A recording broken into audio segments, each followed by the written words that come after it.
Hello friends. आज हम chapter number 2 शुरू करेंगे जिसमें हम फॉरेन एक्सचेंज मार्केट के टर्म्स के बारे में डिटेल में जानेंगे।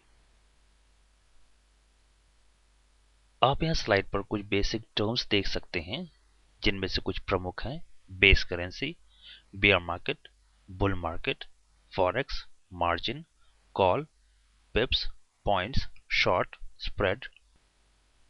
अब हम इन टर्म्स के बारे में एक एक करके डिटेल में जानेंगे। पहली टर्म है बेस करेंसी।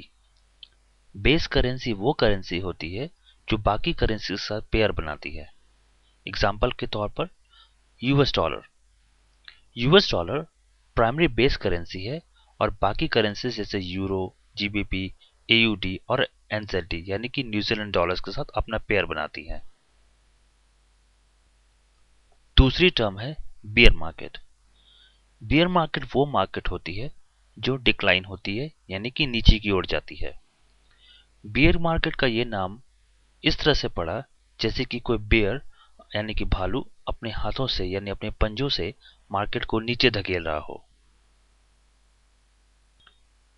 तीसरी टर्म है बिड।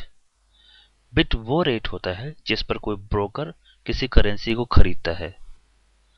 यह स्प्रेड का निचला स्तर होता है यानी कि लोअर लेवल होता है और कोई भी ट्रेडर इस प्राइस पे करेंसी को बेच सकता है।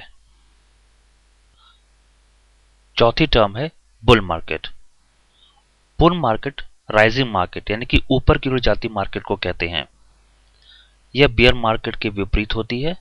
इसका यह नाम इस तरह से पड़ा जैसे कि कोई बुल अपने सींग से मार्केट को नीचे से ऊपर की ओर उठा रहा हो। पांचवी टर्म है ब्रोकर। ब्रोकर एक एजेंट होता है जो अपने इन्वेस्टर के लिए करेंसी को बाय या सेल करता है। अगली टर्म है काउंटर पार्टी। काउंटर पार्टी वो कस्टमर या बैंक होता है जो फॉरेन एक्सचेंज की डील को पूरा करता है। अगली टर्म है क्रॉस रेट। क्रॉस रेट दो करेंसीज के बीच की एक्सचेंज रेट को कहते हैं जो आमतौर पर एक करेंसी को दूसरे करेंसी के बदले में प्राप्त होता है। ये क्रॉस रेट आमतौर पर यूएस डॉलर के साथ कंपेयर करके तैयार किया जाता है। अगली टर्म है डे ट्रेडिंग। डे ट्रेडिंग किसी मार्केट की एक ही दिन में ओपनिंग और क्लोजिंग को दर्शाता है। यह क्लोजिंग रात के 9 बजे जीएमटी के हिसाब से होती है। अब अगली टर्म है इक्विटी। इक्विटी बैलेंस और फ्लोटिंग रकम या फ्लोटिंग वैल्यू का डिफरेंस होता है। जब भी आप कोई ट्रेड करते हैं तो ट्रेड के दौरान या तो आप किसी करंट पोजीशन में प्रॉफिट या लॉस झेल रहे होते हैं। ये प्रॉफिट और लॉस का डिफरेंस या सम, लॉस के केस में डिफरेंस और प्रॉफिट के केस में जो टोटल होता है वो आपकी इक्विटी होती है। अगर आप ट्रेड नहीं कर रहे होते तो उस समय आपका बैलेंस और इक्विटी दोनों बराबर होते हैं। अगली टर्म है फ्लैट। फ्लैट एक्चुअली एक कंडीशन है जिसके अनुसार आप किसी करेंसी में ना तो आप लॉन्ग पोजीशन पे हैं ना ही शॉर्ट पोजीशन पर।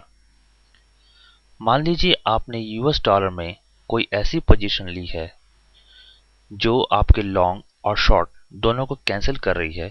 जैसे कि मान लीजिए आपने एक लॉन्ग पोजीशन ली, थोड़ी देर बाद आपने एक शॉर्ट पोजीशन ली और दोनों पोजीशंस एक दूसरे को कट कर रही हैं जिससे कि आपका प्रॉफिट जीरो होता है यानी कि लॉस भी नहीं होता और प्रॉफिट भी नहीं होता, तो ये कंडीशन फ्लैट कहलाती है। अगली डेफिनेशन है फॉरेक्स। फॉरेक्स दरअसल फॉरेन एक्सचेंज का एक शॉर्ट फॉर्म है। अब हम दूसरी रो की पहली टर्म लॉन्ग के बारे में जानेंगे। लॉन्ग भी दरअसल एक पोजीशन है। ये एक ऐसी पोजीशन है जहां से कि आप किसी करेंसी को बाय करते हैं। दूसरे शब्दों में हम ऐसा भी कह सकते हैं कि बाय का मतलब लॉन्ग होता है।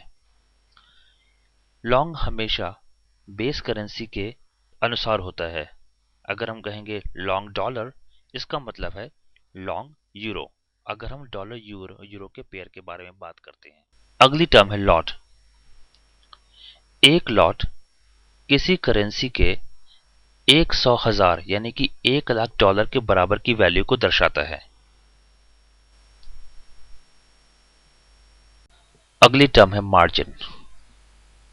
मार्जिन किसी क्लाइंट के द्वारा एक कैश डिपॉजिट होता है जो फॉरेक्स ट्रेडिंग के दौरान आने वाले लॉसेस को कवर करने के काम में लाई जाती है। मार्जिन के बाद अगली टर्म है मार्जिन कॉल।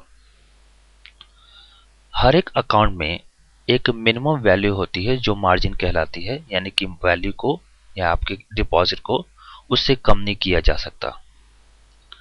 मान लीजिए किसी कारण से आपकी अकाउंट की इक्विटी या बैलेंस उस मिनिमम मार्जिन से नीचे आ जाती है, तो इस केस में आपको एक एडिशनल फंड जमा कराना होता है, एडिशनल वैल्यू डालनी होती है जिससे कि वो कम से कम मार्जिन लेवल तक आ जाए। तो ये एडिशनल वैल्यू या एडिशनल फंड जो आपके अकाउंट में डाला जाता है उसे मार्जिन कॉल कहा जाता है। मार्जिन कॉल के बाद अगली टर्म आती है ऑफर या आस्क। ऑफर या आस्क एक ऐसा रेट है जहां पे कोई ब्रोकर करेंसी को सेल करने का इच्छुक होता है।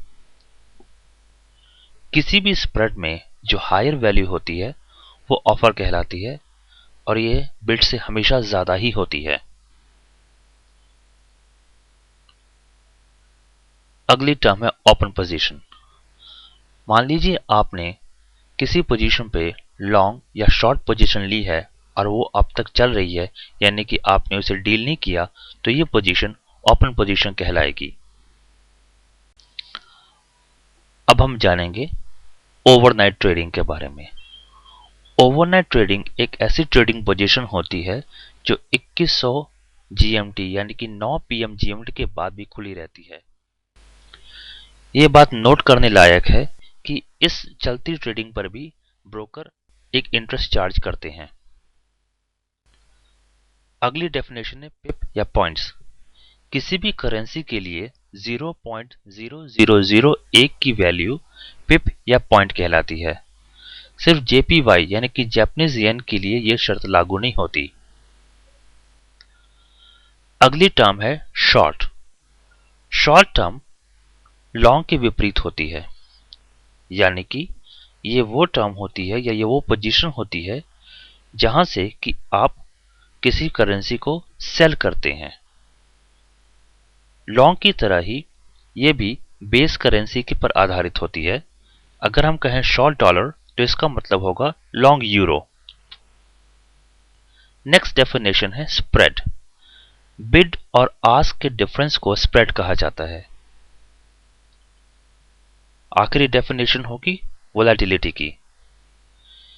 किसी भी प्राइस के फ्लक्चुएशन को मेजर करने की विधि को या मेजर करने के तरीके को वोलेटिलिटी कहा जाता है। अगला सब टॉपिक है buying and selling FX. Forex में किसी भी करेंसी को बाय या सेल करना बेस करेंसी के हिसाब से होता है। मान लीजिए हम यूएसडी जेपीवाई को बाय कहते हैं, तो इसका मतलब यह हुआ कि यूएसडी को बाय कीजिए या जेपीवाई यानी कि जापानीज येन को सेल कीजिए। ट्रेडर्स किसी करेंसी को तभी बाय करते हैं जब उनके हिसाब से वो करेंसी की वैल्यू को राइज होगी, या सेल तभी करेंगे जब करेंसी की वैल्यू के गिरने की चांसेस हैं। बाय का मतलब होता है लॉन्ग पोजीशन और सेल का मतलब शॉर्ट पोजीशन। यहां ध्यान देने वाली बात यह है कि हर एक करेंसी के लिए बेस करेंसी एक सी नहीं होती। कुछ करेंसीज में यूएस डॉलर नॉमिनेटर या न्यूमरेटर या बेस होता है, जबकि कुछ करेंसीज में ये डिनोमिनेटर होता है। इसलिए अगर हम कहें कि यूएस डॉलर स्ट्रांग हो रहा है तो इसका असर अलग अलग करेंसीज पे अलग अलग तरीकों से होगा।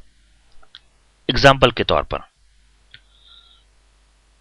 मान लीजिए इस वक्त यूरो यूएसडी की कीमत 1.3100 है और यूएसडी सीएचएफ की वैल्यू 1.6500 है।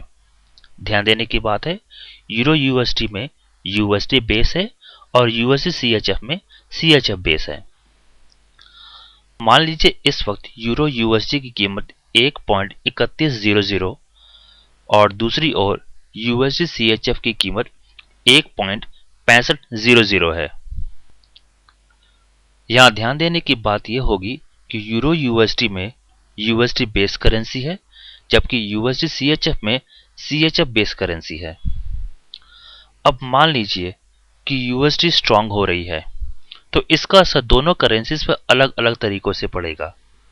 अब यूरो यूएसडी की कीमत किसी समय पर 1.2900 हो जाएगी, जो कि डाउन है, और दूसरी ओर यूएसडी सीएचएफ की कीमत 1.67 यानी 6700 हो जाएगी, जो कि अप है। दूसरा प्रिंसिपल है लिवरेज। फॉरेक्स मार्केट में ट्रेडिंग के लिए लॉट की आवश्यकता होती है। हर एक लॉट की कीमत $1,00,000 के बराबर होती है। ट्रेडर को लॉट डील करने के लिए मार्जिन अकाउंट में ब्रोकर के पास $1,000 जमा कराने पड़ते हैं। इससे एक 10:1 की लिवरेज बन जाती है, जिसका नतीजा ये निकलता है कि हर एक पिप की वैल्यू $10 के बराबर होती है। ये जमा कराया गया मार्जिन काउंटर पार्टी और ब्रोकर के बीच में एक बफर यानी कि लिंक का काम करता है, जिससे कि ब्रोकर ट्रेडर के हर एक ओपन पोजीशन को क्लोज कर पाता है। अब हम फॉरेक्स ट्रेडिंग के बेसिक प्रिंसिपल के बारे में बात करेंगे। फॉरेक्स ट्रेडिंग के 3 बेसिक प्रिंसिपल्स हैं: प्रॉफिट ऑब्जेक्टिव, लिवरेज और जीरो सम गेम। अब हम इनके बारे में एक एक करके डिटेल में जानेंगे। पहला principal, profit objective. Forex market एक टू वे मार्केट होती है, जिसमें आप दोनों तरफ से प्रॉफिट कमा सकते हैं। अगर मार्केट राइज होती है यानी कि बुल मार्केट होती है, या मार्केट फॉल होती है यानी कि बियर मार्केट होती है, दोनों केसेस में आप प्रॉफिट कमा सकते हैं। प्रॉफिट कमाने के लिए आपको 2 बातों का ध्यान रखना होगा। पहला, लो पोजीशन पे बाय करें और हाई पोजीशन पे सेल करें। दूसरा, हाई पोजीशन पे सेल करें और लो पोजीशन पे बाय करें। और आखिरी प्रिंसिपल है जीरो सम गेम। हर एक प्रकार के करेंसी ट्रांजैक्शन में बायर्स और सेलर्स दोनों होते हैं, यानी कि एक साइड विनिंग होती है और दूसरी साइड लूजिंग होती है। इससे हम कुछ इस तरीके से भी कह सकते हैं, वर्ल्ड वाइड ट्रेडर्स में से कुछ ट्रेड किसी पॉइंट पर लॉन्ग पोजीशन लेते हैं और कुछ एक सेल लेते हैं।